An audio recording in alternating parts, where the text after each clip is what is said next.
Es un privilegio estar de nuevo entre vosotros, queridos, en este tiempo. Como recordaba Josué esta mañana, pues fue el año 2019 cuando estuvimos en el último retiro con vosotros en Caldas. Y el tema en Semana Santa aquella pues fue la cruz. Desarrollamos el ministerio del Señor Jesús en la cruz y teníamos un tiempo precioso ahí en aquel albergue de Caldas. Y después volvimos en el 23 también, donde estuvimos exponiendo el tema de la familia y también los ministerios pastorales de la Iglesia y su función, su desarrollo, etc.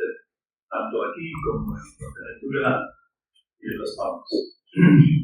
Hoy, precisamente 1 de mayo del 2026, estamos celebrando en Estella, en Navarra, también los 40 años del inicio de Siete Robles, Azpeitia, este centro de campamentos que el Señor ha usado en medio de mucha debilidad y esfuerzo.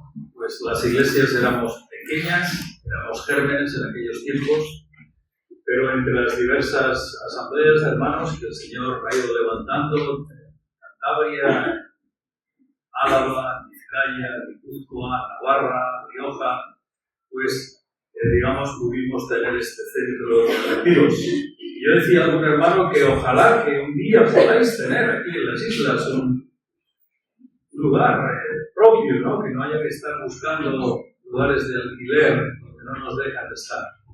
Pero gracias al Señor, 40 años y los hermanos ahora mismo están ahí reunidos de las diversas iglesias dando gracias al Señor. Pues, en cada sitio donde la obra del Señor se hace, pues es una bendición ver el fruto del ministerio y del esfuerzo. Anita y yo estamos agradecidos al Señor también por vuestro apoyo durante muchos años a nuestro ministerio. Estamos cumpliendo casi unos 44 años del ministerio. Se dice rápido. Pero decía a los hermanos de la Orotava que tempus fugit. ¿Sabéis qué es, no? El tiempo vuelve. Y en estos años pues habéis sido de las iglesias y hermanos que habéis apoyado, sostenido nuestro ministerio, junto con otros obreros también que sirven al Señor a lo largo del país. Así que gracias, hermanos. Gracias por vuestra fidelidad, vuestro compromiso con la obra del Señor. Y ya enviamos a menudo, frecuentemente, cartas que rogamos que las leáis y podáis seguir orando por nosotros y por otros hermanos que están en la brecha. Gracias al Señor. Esta tarde Jaime Arrieta está teniendo un ministerio en Siete Robles y hablaba con él el otro día y me hablaba de aquí, me decía, ánimo Manuel, que los hermanos de ahí están con ganas. Así que damos gracias al Señor por este tiempo. En esta serie, en estos días que estamos juntos, había orado y considerado qué tema tocar. Y, el lema que le hemos dado es este de firmes en días peligrosos, que ya se ha anunciado. Y a ver si lo tenemos aquí en pantalla. ¿Vale?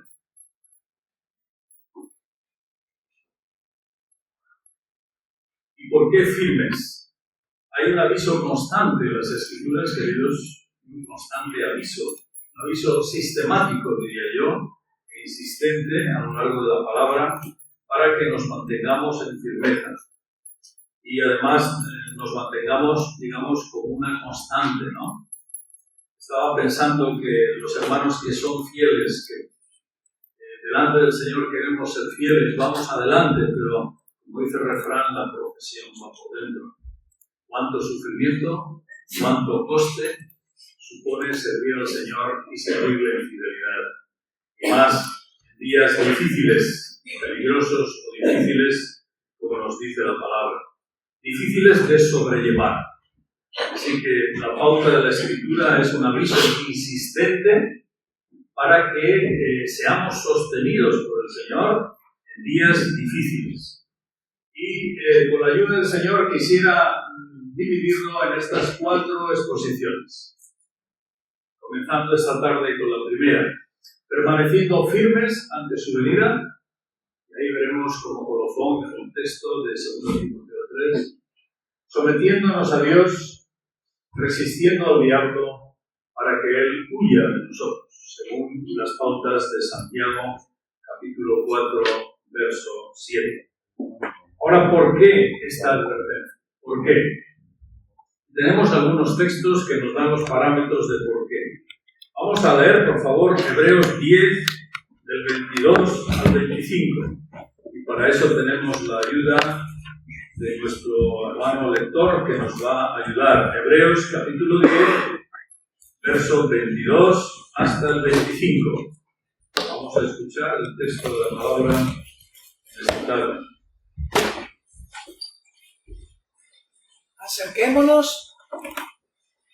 Acerquémonos pues con corazón sincero, llenos de fe, purificados los corazones de mala conciencia y lavados los cuerpos con agua pura. Mantengamos firme, sin fluctuar, la esperanza que profesamos, porque fiel es el que ha hecho la promesa. Y tengámonos en cuenta unos a otros para estimularnos al amor y a las buenas obras. No dejemos de congregarnos, como algunos tienen por costumbre. Al contrario, animémonos unos a otros, y tanto más, cuando veis que aquel día se acerca. Gracias.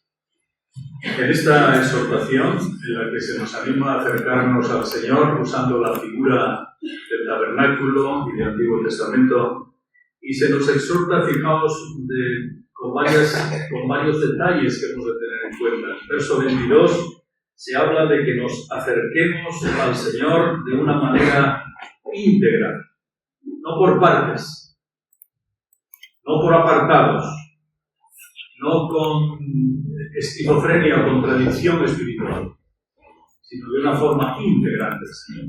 Corazón sincero, en plena certidumbre de fe, purificados los corazones y lavados los cuerpos. Una integridad que lleva hasta una vida que refleja santidad delante de Dios. Una integridad para que haya una firmeza. Verso 23. Mantengamos firmes sin fluctuar la profesión de nuestra esperanza. Es decir, no puede haber firmeza en la vida cristiana si primeramente no hay integridad. Y a continuación, una vez que vivimos con integridad ante el Señor y nos acercamos así a Él, podemos estar firmes y a continuación fijaos que el orden es consecuente y es inspirado. A continuación podemos estimularnos unos a otros. Verso 24, es muy bonito, siempre me gustó el verso 24, dice: y considerémonos unos a otros, ¿para qué? Para estimularnos. Y el término ahí que usa el autor de la epístola es para provocarnos. Y no para mal, sino provocarnos ¿a qué? Al amor y a las buenas obras. Y cuánto más, acaba verso 25, cuánto más cuando aquel día se acerca. Es una referencia a esos días difíciles, esos días peligrosos de los que vamos a hablar. Así, ¿por qué esta advertencia de permanecer firmes? Porque necesitamos vivir en integridad, verso 22, para poder permanecer firmes, para luego poder estimularnos y provocarnos al amor y a las buenas obras, como podemos hacer cuando nos congregamos habitualmente. Y de esa manera estamos preparados para los días difíciles. No hay otro secreto, no hay otra fórmula.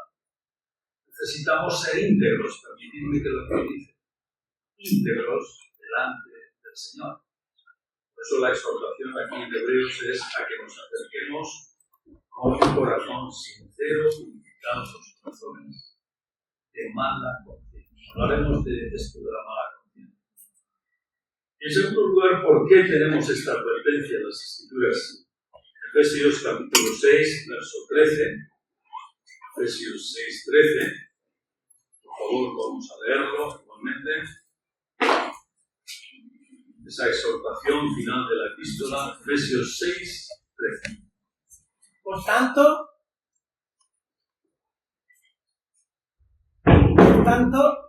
tomad toda la armadura de Dios, para que cuando llegue el día malo podáis resistir y permanecer firmes después de haber acabado todo. Es decir, si la armadura, si las herramientas que el Señor nos provee por el Espíritu, la palabra, la oración, la verdad, la justicia de Dios, estas herramientas que el soldado cristiano ha de llevar incorporadas en sí mismo, pues sin eso, sin esa armadura, no podemos resistir la lucha espiritual en la que estamos inmersos y poder permanecer firmes. Es interesante que el apóstol aquí en este verso 13, para que podáis resistir en el día malo.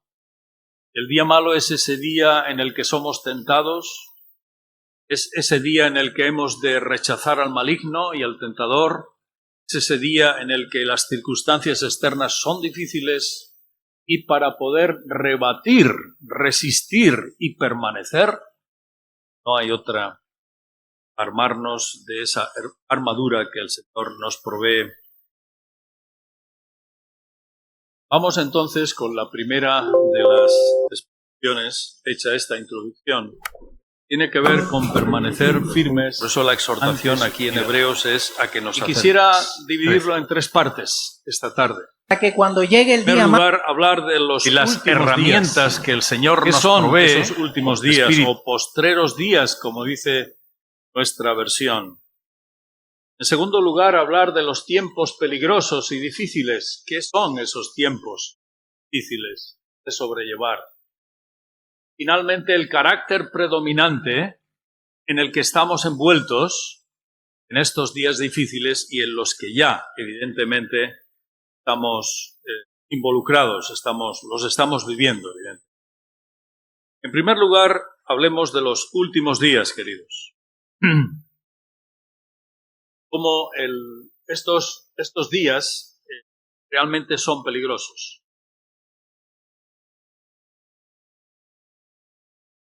Hay 4 aspectos generales de los que las Escrituras nos hablan al pensar en los últimos días. Entrar en detalles de profecía y escatología, pero hay 4 parámetros principales a los que hemos de estar atentos. Por un lado es el hecho de que sus hijos, aquellos que han nacido de nuevo, no el que se dice creyente, no el que hereda la fe, no aquel que ha nacido de nuevo, según las Escrituras, que es hijo del cielo, se va a ser llevado por su Señor. Lo que llamamos el rapto, el arrebatamiento de su. En segundo lugar, la apostasía es un hecho objetivo, evidente, que va a arrasar este mundo, y es la negación completa de Dios, comenzando por aquellos llamados cristianos, tristemente. La llamada iglesia cultural, histórica, iglesia institucional, etc. Y evidentemente, siendo el hombre de pecado, el inicuo, el sin ley, que iniciará la tribulación, para que el Señor al final pues venga deteniéndole, venciendo y gobernando. En tercer lugar, el tercer parámetro de esos últimos días tiene que ver con el profetizado resurgir de Israel. Y esto, aunque hoy está dentro de un gran conflicto, pero mirando los últimos años y los últimos eventos, es algo sobrenatural que un pueblo haya resurgido, haya reaparecido, esté ocupando la escena de lo que ocurre en nuestro mundo, y además está haciéndolo a una velocidad inusitada. Es que las profecías evidentemente han de, tal como dice. Y en cuarto lugar, el día del Señor, nos dicen las Escrituras, que son una sorpresa, van a ser una sorpresa para nuestro mundo. Nuestro mundo no lo quiere, no lo espera, pero evidentemente va a venir tal como está profetizado. En primer lugar, los hijos de Dios vamos a ser llevados por nuestro Señor, ¿no? Y ahí tenemos el texto de 1 Tesalonicenses, capítulo 4. Por favor, si lo podemos leer, David. 1 Tesalonicenses, capítulo 4. A la enseñanza del Señor, os decimos esto, que nosotros que vivimos, los que habremos quedado hasta la venida del Señor, no nos adelantaremos a los que murieron. Porque el Señor mismo descenderá del cielo con voz de mando, con voz de arcángel y con trompeta de Dios. Y los muertos en Cristo resucitarán primero. Luego nosotros, los que vivimos, hayamos quedado arrebatados junto a Dios para recibir al Señor en las nubes, y así estaremos siempre con el Señor. Por tanto, animaos unos a otros con estas palabras. Gracias. El propósito de este evento, llamado arrebatamiento, rapto de los hijos de Dios, el propósito no es otro, queridos, por si alguno no lo sabe, el librarnos de la ira venidera que se desatará en la tierra. No es otro que ese. Ya que hemos sido salvados para ser hijos de Dios y ser liberados de esa ira que se desarrollará y se desatará de una forma extensa en nuestro. Así que esa es una realidad que está por cumplir. Y según lo que vemos en el Nuevo Testamento, según las profecías que conocemos, no hay nada antes que deba ocurrir. Así que en cualquier momento los hijos de Dios pueden ser arrebatados, podemos ser llevados por Dios. No hay eventos que conozcamos previos, importantes, antes de ese acto. Y como veremos ahora, evidentemente, la apostasía es algo que va a marcar la pauta. En segundo lugar, la apostasía es el preludio, es decir, una apostasía que ya está desarrollándose y ya está presente entre nosotros. Ahí tenemos 2 Tesalonicenses, capítulo 2, verso 3, para recordárnoslo todo. Nadie os engañe de ninguna manera. No vendrá sin que antes venga la apostasía, se manifieste el hombre de pecado. Este malvado se opone y se levanta contra todo lo que se llama Dios o es objeto de culto. Llega incluso a sentarse en el templo de Dios como Dios. Se hace pasar por Dios. ¿No os acordáis que cuando yo estaba todavía con vosotros decía esto? Y ahora vosotros sabéis qué es lo que lo tiene, para que solo se manifieste a su tiempo. Ya está en acción el misterio de la iniquidad. Solo falta que sea quitado de medio el que ahora lo. Y entonces se matará aquel malvado, a quien el Señor matará con el espíritu de su boca y ya con el resplandor de su venida. La llegada de este malvado, obra de Satanás, ya acompañada de gran poder, señales y falsos milagros. Gracias, David. El apóstol quería que los hermanos en Tesalónica en su momento estuvieran bien advertidos y habían sido confundidos por enseñanzas diversas, según vemos en los versos 1 y 2 de este 2. Y entonces, en verso 3, él dice, nadie os engañe en ninguna manera, porque no vendrá sin que antes venga la apostasía. Y la apostasía es el preludio a la venida del Señor. La apostasía es la antesala a su venida. Y la apostasía no comienza por fuera, la apostasía comienza por dentro. El apóstata es aquel que conoce de Dios, que sabe de Dios, pero reniega de él, como si no le conociera. Y es muy triste, muy contradictoria, pero ya la tenemos entre nosotros. Ahora lo voy a explicar. Aunque no se ha manifestado el hombre de pecado, ese inicuo del que habla la Escritura, pero el apóstol Pablo decía ya en aquellos años, verso 7, ya está en acción el misterio de la maldad o de la iniquidad, solo que hay quien al presente lo detiene hasta que él a su vez sea quitado de en medio. Es decir, este hombre de pecado, este inicuo, el término inicuo significa el hombre sin ley, que no se sujeta a nadie, evidentemente a Dios, por supuesto, que cambiará las leyes, como sabemos por las profecías. No se sujetará. Entonces, él impondrá su propia ley, una ley inducida por el maligno. Pero mientras está detenido temporalmente. ¿Qué es lo que lo detiene? Pablo lo dijo a los menos dijo quién era. No se nos ha sido revelado a nosotros. Pero puede ser, hay hermanos y exégetas que vienen diciendo que puede ser la presencia del Espíritu, la misma Iglesia, el poder temporal. Es decir, pueden ser estos elementos los que están deteniendo que la iniquidad se desarrolle en su totalidad. No obstante, se está desarrollando. El misterio de la iniquidad, verso 7, está en acción, se está desarrollando. Una vez que Él se manifieste, la tribulación, la llamada gran tribulación, previa a la llegada del Señor, comenzará a tener su desarrollo y su propia experiencia. Ese es el esquema que tenemos en las Escrituras, sin entrar en detalles.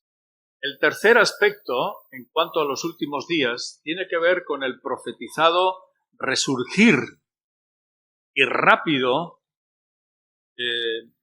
reaparecer de Israel.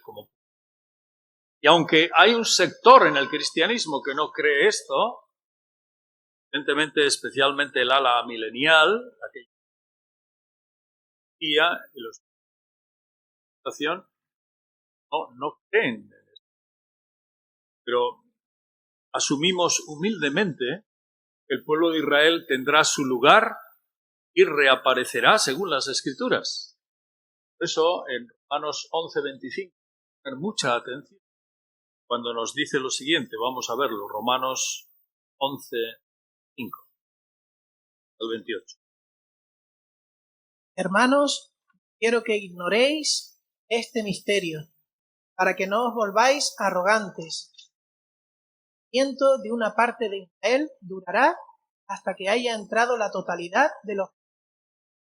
Y así todo Israel será salvo, como está escrito: el libertador vendrá de Sión y apartará de Jacob la impiedad.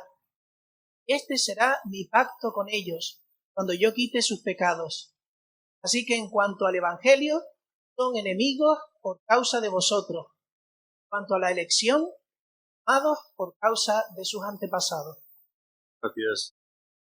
Y el apóstol, una vez que ha expuesto en todo el capítulo 11, bueno, ya desde capítulo 9, ha ido explicando la soberanía de Dios a lo largo de la historia y el papel que tiene Israel y el hecho de que el Israel espiritual, evidentemente, son aquellos que creen en Cristo y que son herederos de la fe de Abraham y de la fe de Cristo, pero eso no le quita lugar al pueblo de Israel como tal.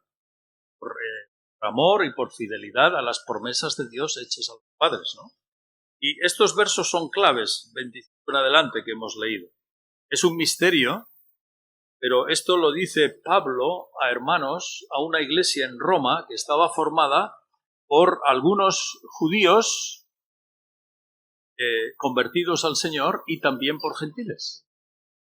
Entonces, para que no hubiera arrogancia de unos ni de otros, recuerda que el Israel histórico está endurecido porque no ha confiado en el Señor, pero va a estar endurecido hasta que haya entrado la plenitud de los gentiles. Y la plenitud de los gentiles es ese tiempo, ese final, en el cual se acaba el tiempo de la gracia. Es decir, cuando Cristo lleva a los suyos.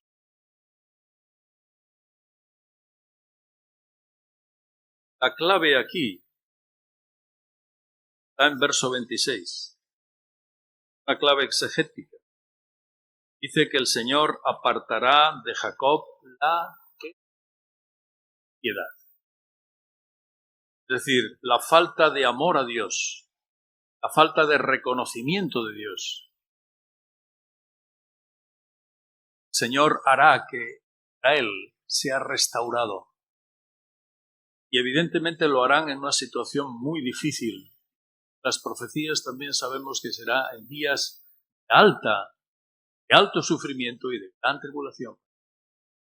Están con el agua al cuello. Profetas también.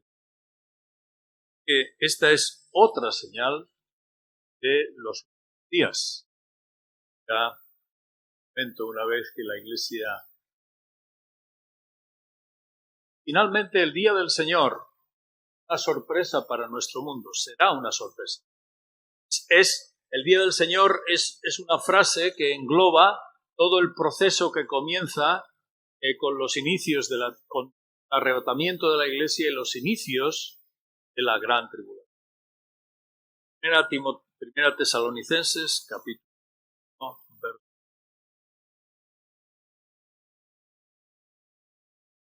Acerca de los tiempos y de las circunstancias, no tenéis necesidad, hermanos, de que yo os escriba. Vosotros sabéis perfectamente que el día del Señor vendrá igual que un ladrón en la noche.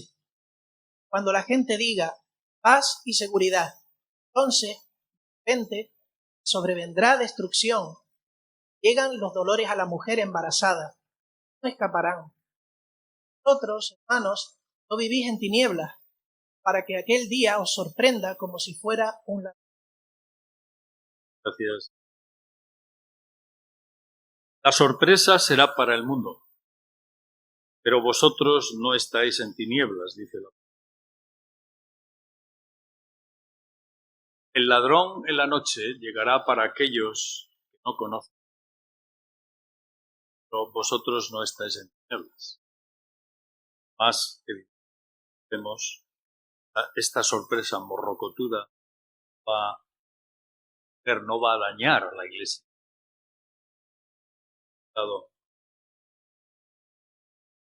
Entonces tenemos estas advertencias. Y aunque sea esquemáticamente, vamos, eventos que están por suceder de una forma plena. Darnos, Señor, esta apostasía declarada en nuestro mundo previa a su vida, el profetizado resurgir de Israel, en cuarto lugar, el día del Señor como el inicio de unos eventos que van a sorprender al mundo, no lo espera. Además, un verso 3, más cuando digan paz, el hombre de pecado, este inicuo, traerá un ambiente de aparente unificación, de aparente dirección unificada, lo que hoy llamamos la globalización, obviamente económica, política, y evidentemente en esa paz política, en esa seguridad financiera, son los dos bastiones sobre los que el mundo se mueve. Evidentemente la Escritura nos advierte, entonces habrá destrucción. Y la palabra es fiel.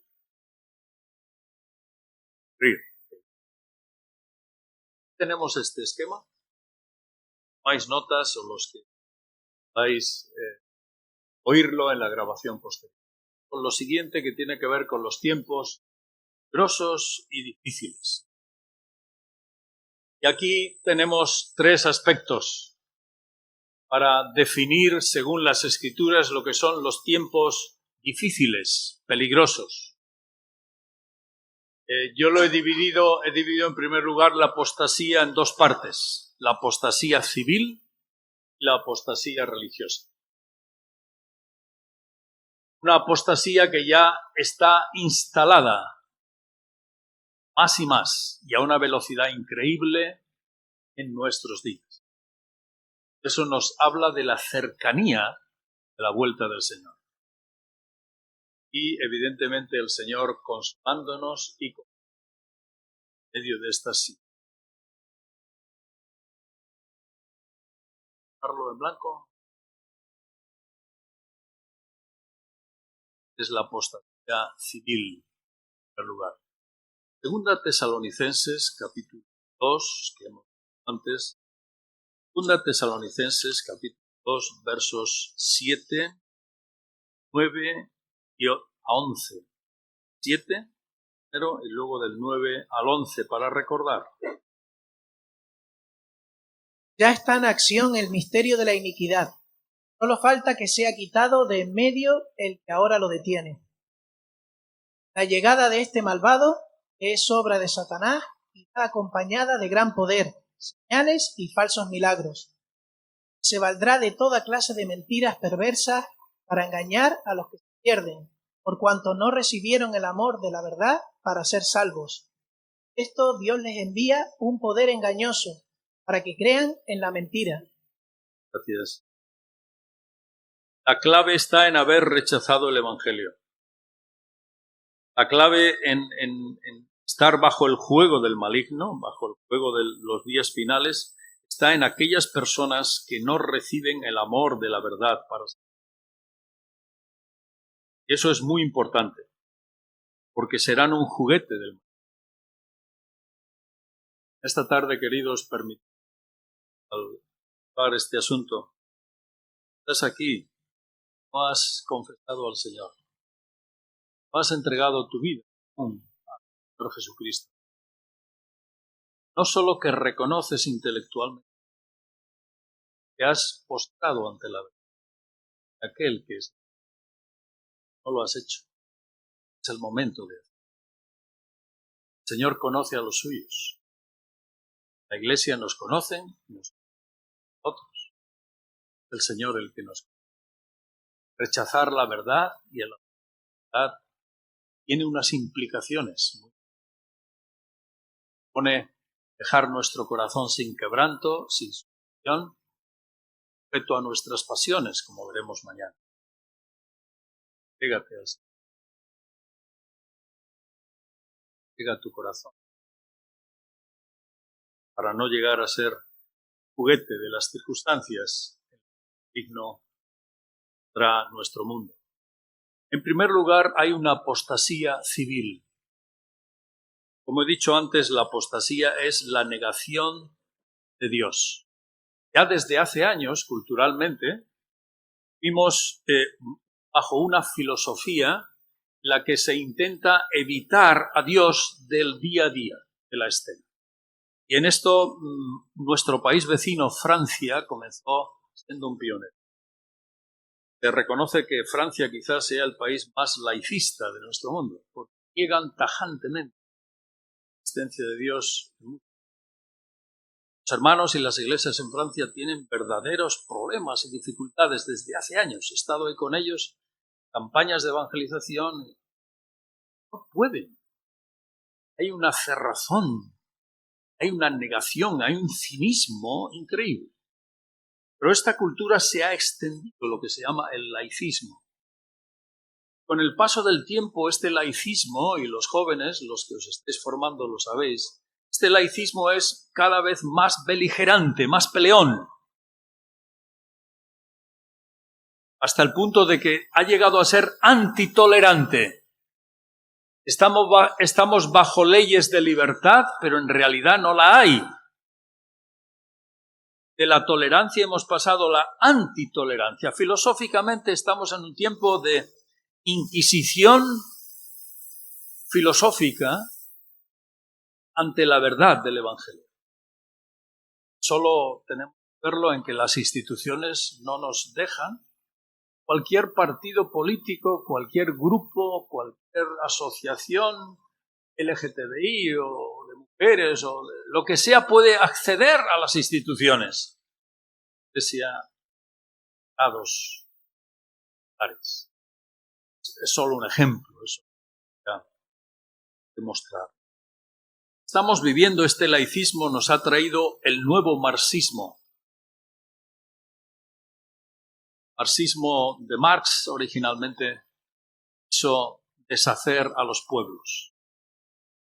De cierta manera, dieron miles de vidas. En China se hablan En China ha habido la matanza más horrorosa en los años del comunismo. A causa de esa filosofía rasera de arrasar al que no es igual, al que no piensa igual que yo.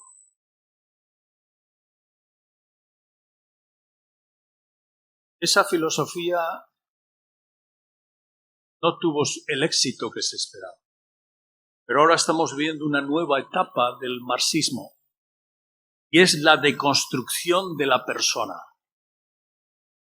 La primera fase se quisieron deconstruir los pueblos, deshacer los pueblos, hacer pueblos nuevos.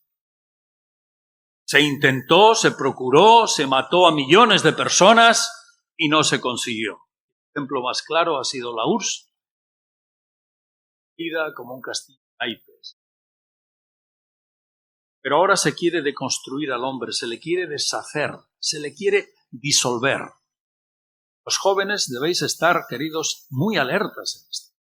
La filosofía laicista de nuestros días es un marxismo enmascarado, donde se rechaza a Dios completamente y, evidentemente, se quiere deshacer al hombre.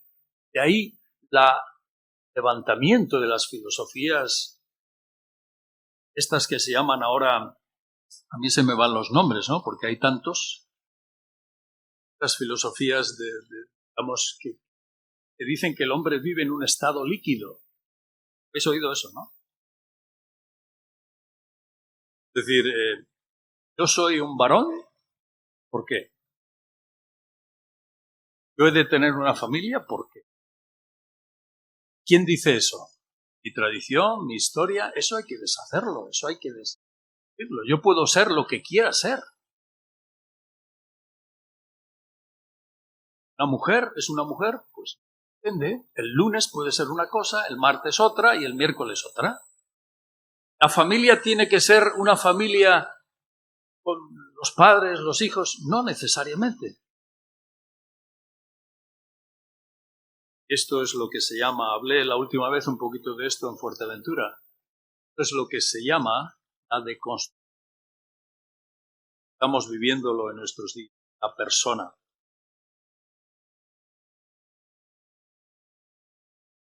Esto nos está deshaciendo o intenta deshacer.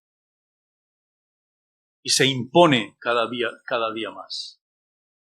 Evidentemente Dios no pinta para nada. Hay una intolerancia inquisitorial, hay un acoso, hay un señalamiento a los que son distintos, a los que no quieren ser así. Lo que en América se llama la ideología queer.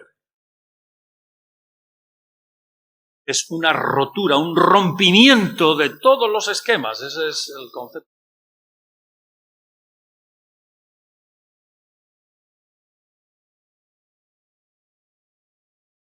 Por tanto, esto encaja con lo anterior. Esto encaja con la filosofía de ese inicuo, ese hombre de pecado sin ley, porque él va a romper los esquemas, va a romper las leyes, va a romper las normas.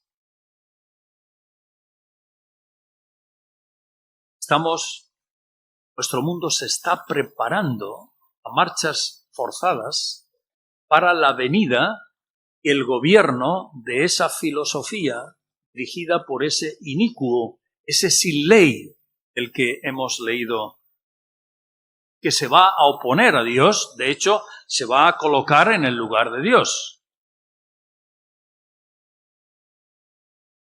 Y eso es apostasía,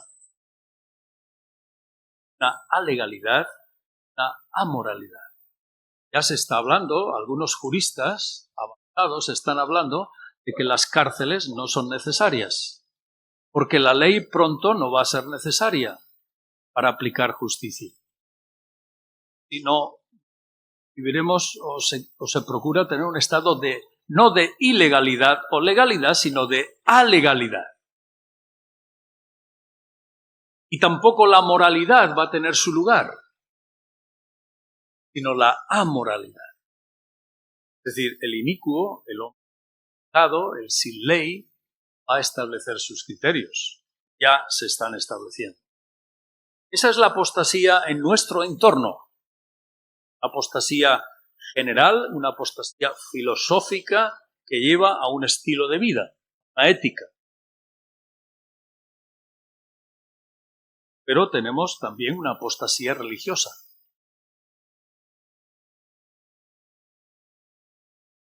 Una apostasía que, digamos, da doble pena porque viene de entornos religiosos. Se está negando desde hace años la veracidad de las Escrituras. Se está negando la autoría de los escritores de la Escritura, de la palabra. Moisés no escribió, ni siquiera vivió, ni existió para escribir el Pentateuco.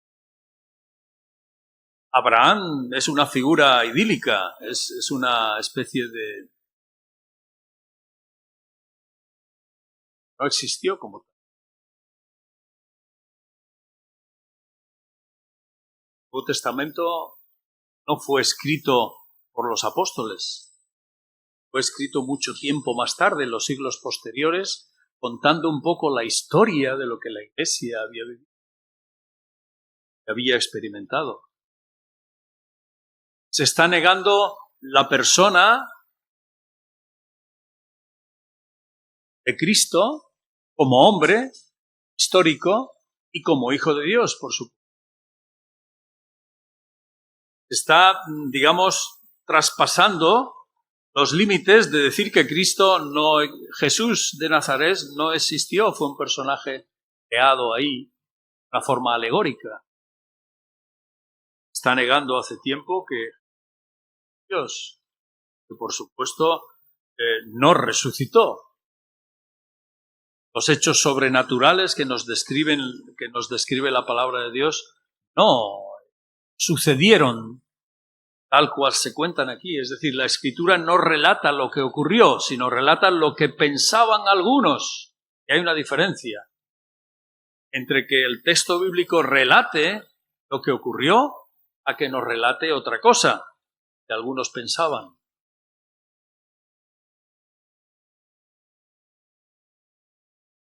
Esto está llevando a que hay grupos religiosos que ya editan sus propias Biblias. La Biblia de la ideología de género se está haciendo famosa en algunos lugares. Hay comentarios bíblicos evangélicos que reniegan de la autoridad de las Escrituras y de la veracidad de las mismas. Y, queridos, comentarios evangélicos, editoriales,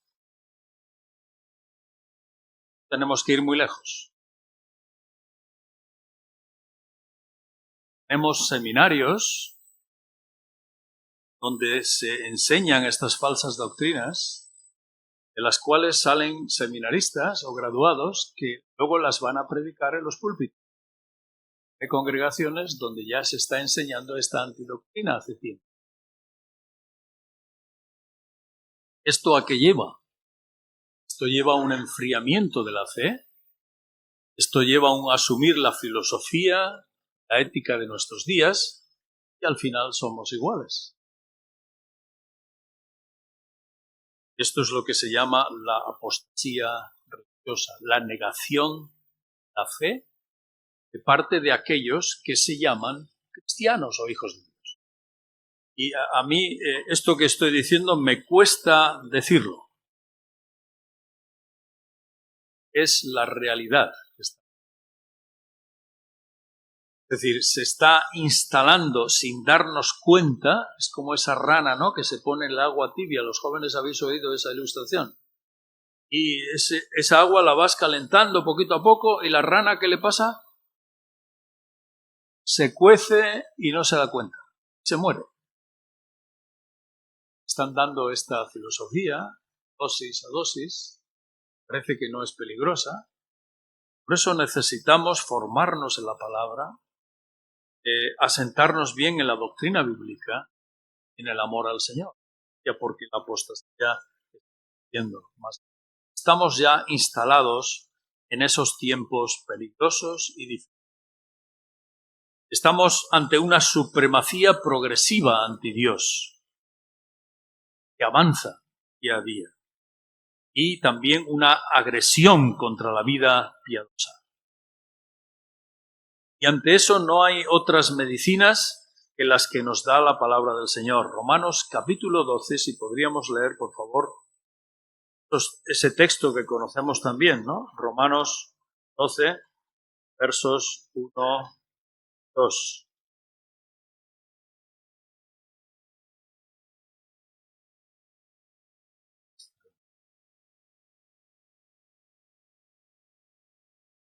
Por lo tanto, hermanos, os ruego por la misericordia de Dios que os presentéis vosotros mismos como sacrificio vivo, santo, agradable a Dios.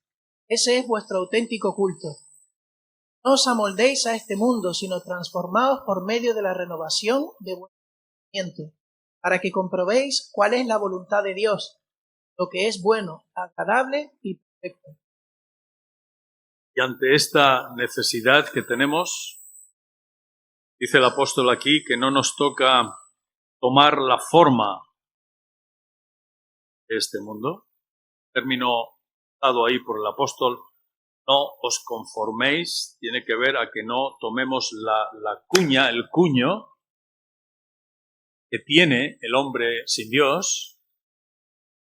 Y para eso es necesario que seamos transformados. El apóstol usa un término original en aquellos días, lo que llamamos nosotros la metamorfosis. Necesitamos ser transformados, dice aquí el apóstol. Y la metamorfosis es una transformación no externa, pero hacia adentro, sino interna. Transformaos. El término exacto es dejaos transformar. ¿Y cómo somos transformados, queridos? Aquí el texto, verso. Por medio de la renovación, ¿de qué? Vuestro. Y el término usado ahí otra vez es nos. Koiné griego nos tiene que ver con los criterios mentales que tenemos para discernir las cosas. Necesitamos dejarnos transformar internamente nuestro entendimiento, para ver la vida como Dios la ve y no con la cuña de este mundo. Por eso dice, no os conforméis.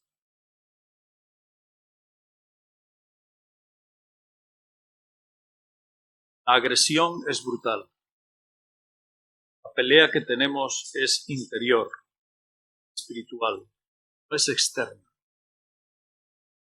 Hasta el punto de que hoy corremos el riesgo de poder mantenernos aparentemente en la fe. Corremos el riesgo de mantenernos entre los hermanos, entre la iglesia. Corremos el riesgo de parecer que sí, pero en nuestro entendimiento no estamos pensando como aquel que no conoce. ¿Por qué? Porque no nos dejamos transformar. Claro, eso conlleva un precio, lleva una disciplina, lleva un sacrificio, lleva un pagar precio a causa del Señor y no agradar a nuestro entorno, bajo casa, entorno diario en el que estamos. Que la medicina, parte del Señor, estos tiempos peligrosos y difíciles para combatir esta agresión progresiva y potentemente espiritual, digno, es mantenernos una renovación interna. Y hay la necesidad de mantener nuestro tiempo ante Dios, de renovar nuestros criterios mentales con la palabra, para que lleguemos a pensar adecuadamente.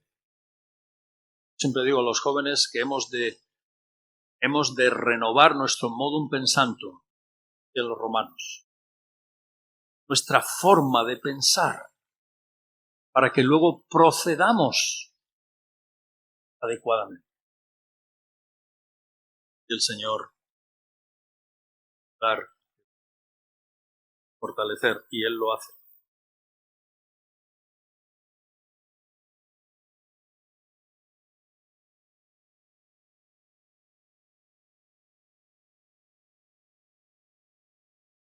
En medio de esa situación de apostasía civil y religiosa, instalados en estos tiempos peligrosos y difíciles, el Señor actúa con nosotros, por nosotros, consolándonos con esperanza, dándonos y confirmándonos. Esta es la promesa después que el apóstol habla de todo el peligro que conlleva estos días difíciles y finales. Segunda Tesalonicenses 2, 17, por favor, vemos. Y el mismo Jesucristo, Señor nuestro, Dios nuestro Padre, el cual nos amó y nos dio consolación eterna y buena esperanza por gracia, conforte vuestros corazones y os conceda toda buena palabra y obra. Gracias, Padre. Gracias, Señor, porque tú eres fiel. En medio de nuestras debilidades, nosotros no podríamos contra él. Nosotros hemos de declarar impotentes, adecuados, frágiles, débiles, sujetos al tentador, posibles presas del tentador. Pero ahí tenemos al ministerio de nuestro sumo sacerdote. Está en los cielos intercediendo por nosotros.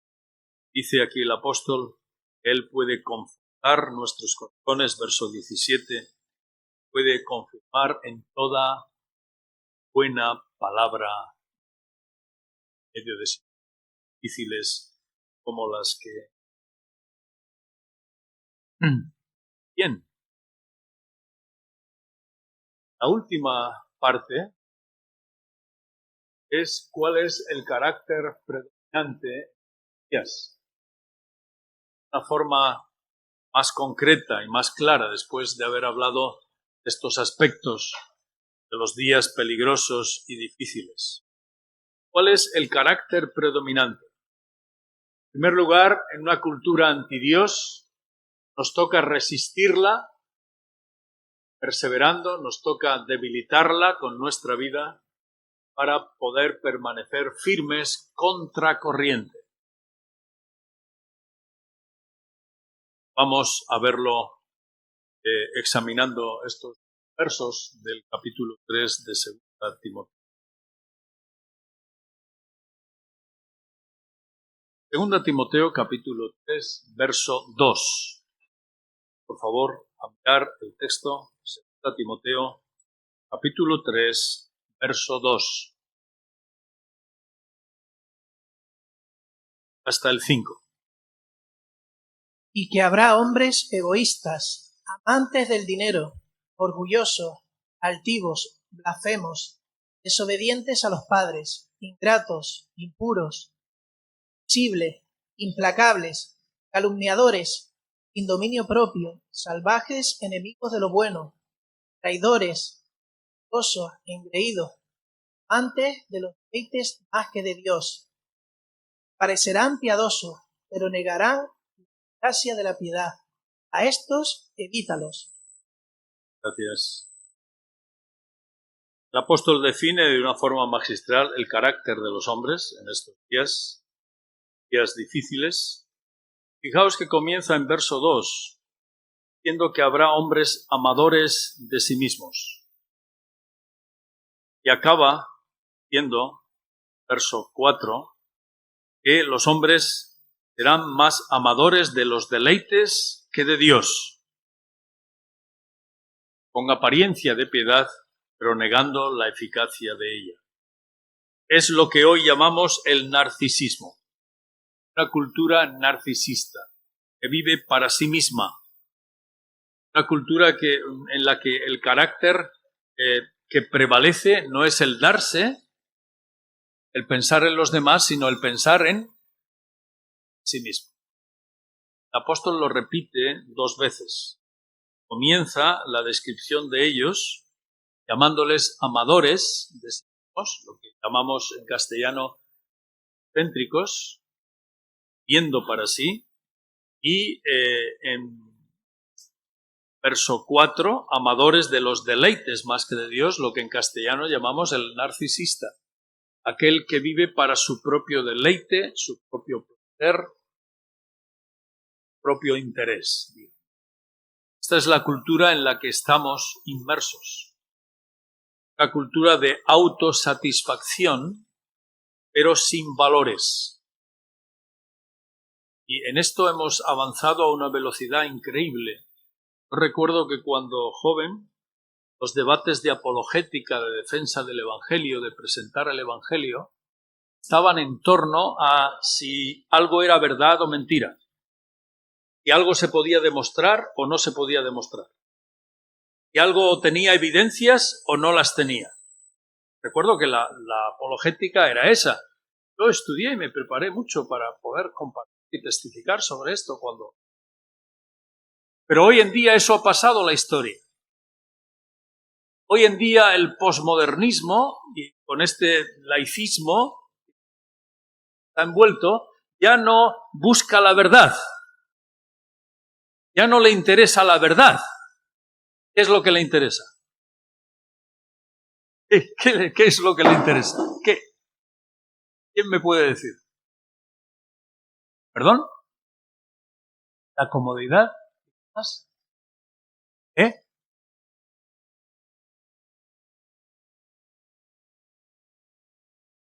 Lo que interesa es lo que a mí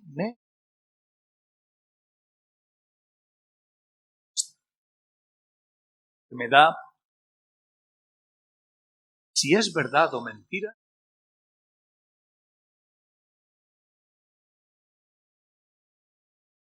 Han sido en pocos años cómo ha evolucionado esta filosofía. Nos hace ver la cultura en la que estamos inmersos es una cultura sin valores. Valores no interesan. En medio de todo eso, de reconocer que hay personas que buscan al Señor, hay personas con quienes podemos hablar todavía y evidentemente tienen una inquietud por la verdad, por lo que quiero. Evidentemente hay que buscarlas cada vez más. Una aguja en un pajar. Más dificultad. Eso está llevando a una crisis de inseguridad.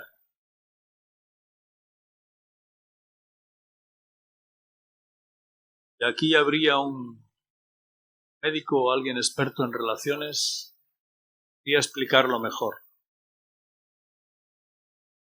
Los niveles de enfermedades y de inestabilidad mental están subiendo a una velocidad increíble.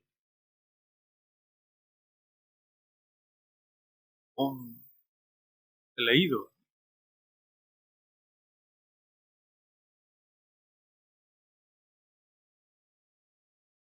Más que nunca.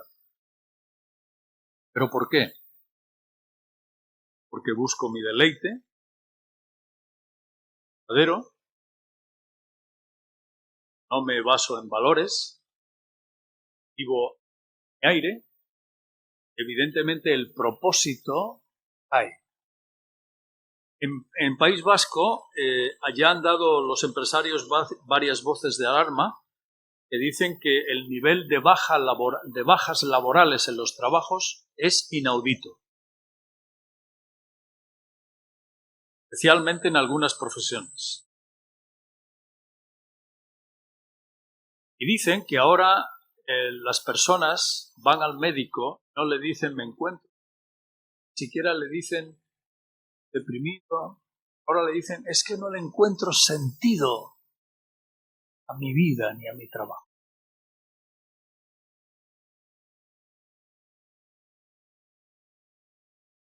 Una cultura antigua. El hombre pierde el propósito, como decía Francis Schaeffer hace muchos años. Cuando el hombre deja de mirar arriba, el creador se encuentra en el piso de abajo y se topa consigo mismo. yendo de la razón, ¿no? Estamos en una cultura narcisista, una cultura ¿Cómo resistirla? Versos 10 al 14. Segunda Timoteo, capítulo 3. No me da tiempo a describir las demás características, excepto estas dos más importantes, donde hay una apariencia de piedad, vivir para sí mismos, pero ha resultado. Versos 10 al 14, por favor. Pero tú, en cambio, has seguido mi enseñanza, mi conducta, propósito, fe, entereza, amor y paciencia, y sufrimientos, como los que me sostenieron en Antioquía, en Iconio, en Listra. Cuántas persecuciones he sufrido, pero de todas me ha librado el Señor. También quieren llevar una vida piadosa en Cristo, tan persecución.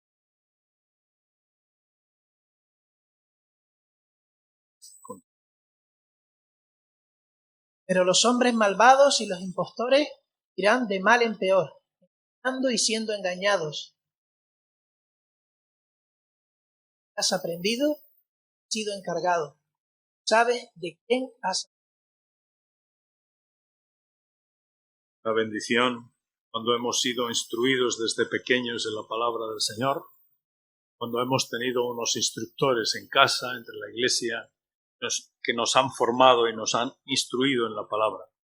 Pero el apóstol Pablo aquí le dice a Timoteo que en medio de este entorno cultural en el que estamos, este carácter de nuestros días, evidentemente nos toca defendernos, toca resistir.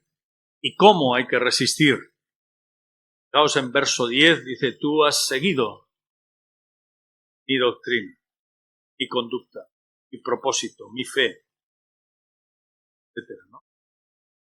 Y verso 12, y también todos los que quieren vivir piadosamente en Cristo Jesús padecerán persecución. Pero persiste tú, verso 14, en lo que has aprendido y te persiste, sabiendo quién has aprendido. La pauta, en medio de este ambiente en el que estamos, la pauta que nos da la palabra es resistir esa cultura, esa forma de ser, ese carácter, querido, resistiendo con nuestra conducta, defendiéndonos, perseverando. Estas cosas las que hemos sido enseñados. Persiste tú, has aprendido y te persuadiste. En lo que fuiste enseñado, instruido.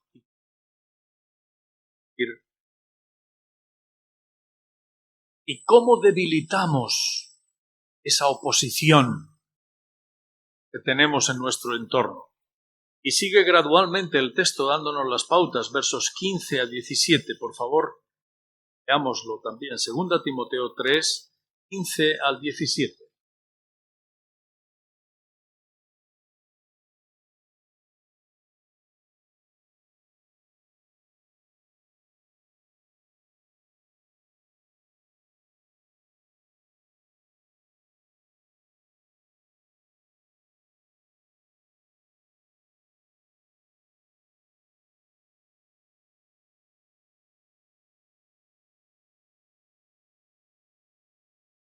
¿Cómo debilitamos el carácter que nos envuelve?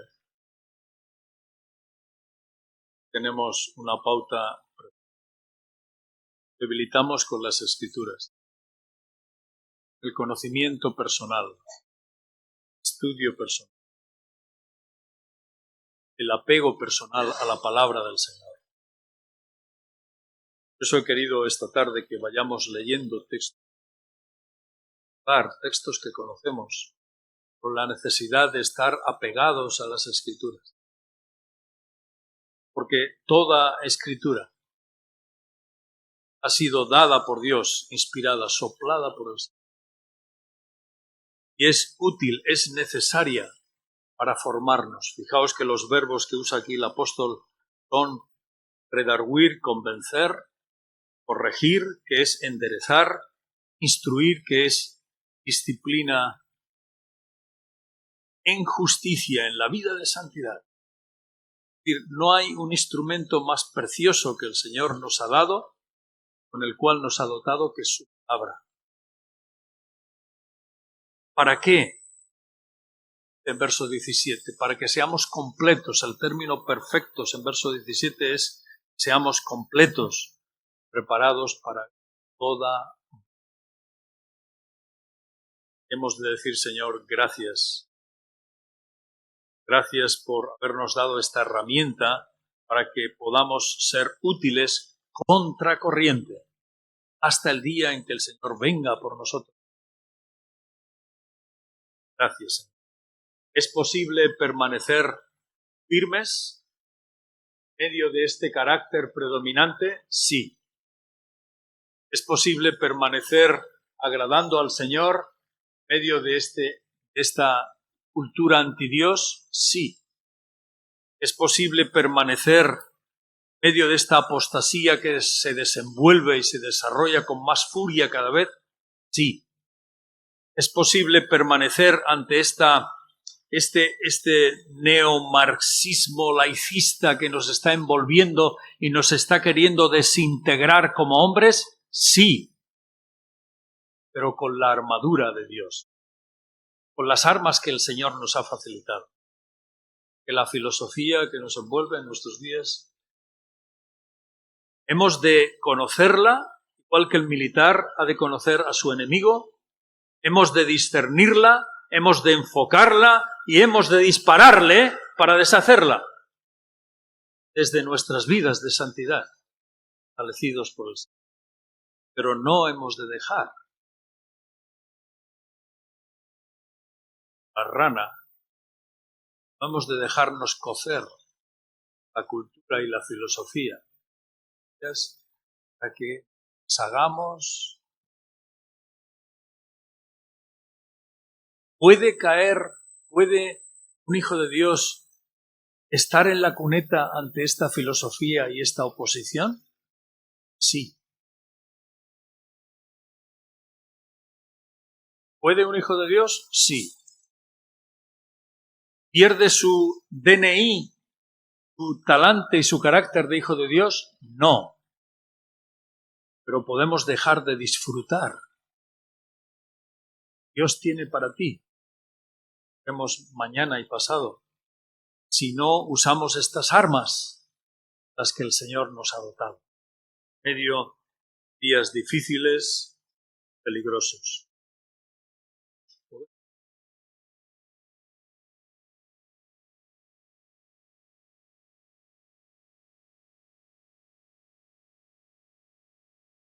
Y que nos toca, queridos, ser firmes ante su. Teniendo esto claro, pues podemos entonces vernos a Dios, ir al diablo para que Él, el Señor, nos ayude. Bendiciones, queridos.